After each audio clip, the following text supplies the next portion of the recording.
Si a lo largo de la historia algo nos ha demostrado la Gran Rusia, es que son un pueblo extremadamente fuerte, ganador y unido.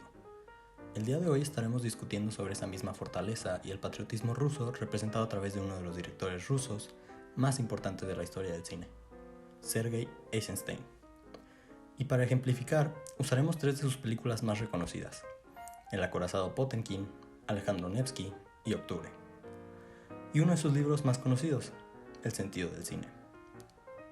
Antes que nada, hay que hablar sobre el contexto histórico en el que se hicieron estas películas. 1925, 1927 y 1938.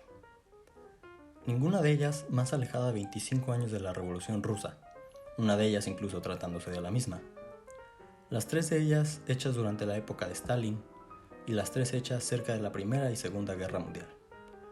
Por lo que por el contexto podemos entender por qué las películas de Sergei eran tan bélicas y por qué insistían tanto en la fuerza del pueblo ruso, sugiriendo que el pueblo ruso podía con lo que le pusieran enfrente, que lo habían hecho antes y que lo podían hacer de nuevo.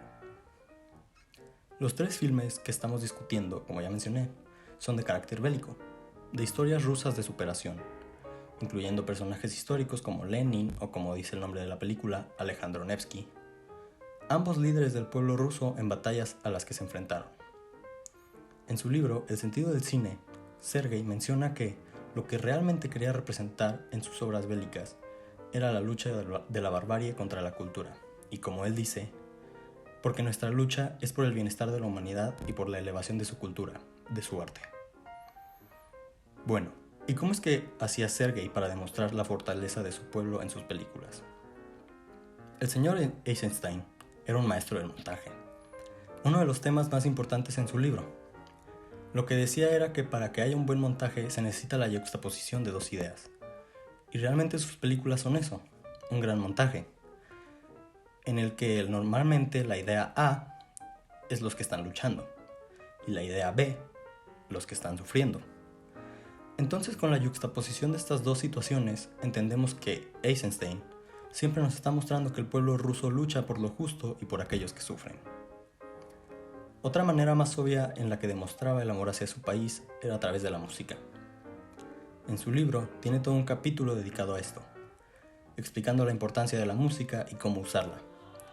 Y no solo hacía uso de canciones clásicas del pueblo ruso,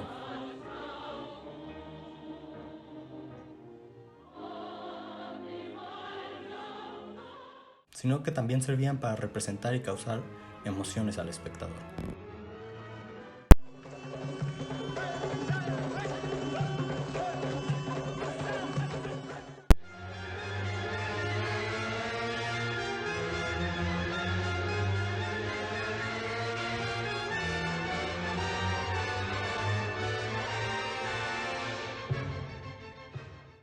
Finalmente, la estructura que tienen sus películas es en realidad muy parecida a las películas de hoy en día, de los superhéroes.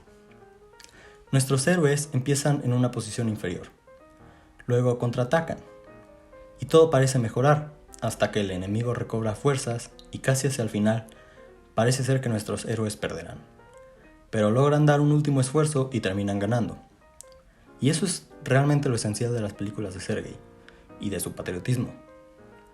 El pueblo ruso puede contra lo que se le presente, porque así lo han demostrado a lo largo de la historia, y lo han hecho luchando unidos por una causa mayor a ellos, su madre Rusia.